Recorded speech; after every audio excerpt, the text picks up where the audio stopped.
તો ભાઈ જેની આપણે કેટલા મહિનાઓથી રાહ જોઈ રહ્યા હતા ધુરંધર ધ રિવેન્જની, એ ફાઇનલી થિયેટરમાં રિલીઝ થઈ ગઈ છે. હું મૂવી જોઈને સીધો આવ્યો છું અને સીધો જ આ મૂવીનો રિવ્યૂ રેકોર્ડ કરું છું. તો મારો આ મૂવી જોવાનો એક્સપિરિયન્સ કેવો રહ્યો અને પાર્ટ 1 કરતાં પાર્ટ 2 મને ગમ્યો કે નહીં, ચાલો જોઈએ.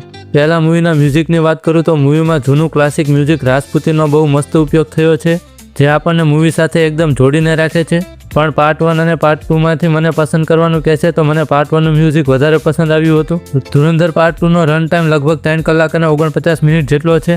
કદાચ અમુક લોકોને પાર્ટ 1 ન ગમ્યું હોય તો તે લોકોને આ પાર્ટ પણ પસંદ નહીં આવે, પણ એ સિવાયના લોકો જેમને સારું એક્શન, સારી સ્ટોરી, સારો સ્ક્રીન પ્લે, ઓવરઓલ એક સારું સિનેમા જોવું ગમે છે એ લોકોને તો જરૂરથી પસંદ આવશે. સેન્સર બોર્ડે કેટલાય એક્શન સીન્સ અને ગાળોમાં કટ લગાવી છે, પણ એમ છતાંય સારી વાત એ છે કે મૂવીની ઇન્ટેન્સિટીમાં કોઈ ઘટાડો નથી થયો.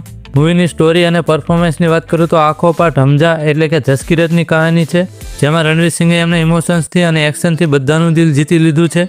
અને જેની આપણે લોકો રાહ જોઈ રહ્યા હતા જસકિરતની બેક સ્ટોરી, એને પણ પાર્ટ 2ની અંદર બહુ સરસ રીતે દેખાડી છે. પછી રણવીર સિંહની સાથે અર્જુન રામપાલ અને બાકીના સ્ટારકાસ્ટે પણ પોતાના પાત્રને બહુ રિયલ રીતે નિભાવ્યા છે. આ મૂવી આખી જોયા પછી એન્ડમાં તમે તાળીઓ પાડવા માટે મજબૂર થઈ જશો. આદિત્ય ધારે જે રીતે ઇન્ડિયા પાકિસ્તાનના રિયલ લાઈફ ઇવેન્ટ્સને ઇન્વિઝિબલ મેનની દ્રષ્ટિએ બતાવ્યા છે એ બહુ ગજબ છે. અને ખાસ કરીને મૂવીના એન્ડમાં જે ટ્વિસ્ટ આવે છે એ તમે ખરેખર પ્રેડિક્ટ પણ નહીં કર્યો હોય. અને જો તમે એ કેરેક્ટરનો ટ્વિસ્ટ ઓલરેડી જોયો છે તો તમને કેવો લાગ્યો તે કોમેન્ટમાં લખજો. ઓવરઓલ ધુરંધર 2 એક મસ્ત એક્શન પેક મૂવી છે. જો તમે પાર્ટ 1 જોયો હોય અને એ તમને પસંદ આવ્યો હોય તો પાર્ટ 2 તમને એના કરતાં પણ વધુ પસંદ આવશે. ઓલમોસ્ટ 4 કલાકની મૂવી છે પણ તમને ક્યાંય પણ બોરિંગ નહીં લાગે, કારણ કે મૂવી બહુ ફાસ્ટ ચાલે છે પણ પછી તમે એમાં આખા ખોવાઈ જશો. જો તમે આ મૂવી જોવા જવાનો પ્લાન કરો છો તો ચોક્કસથી આ મૂવી જોવા જજો.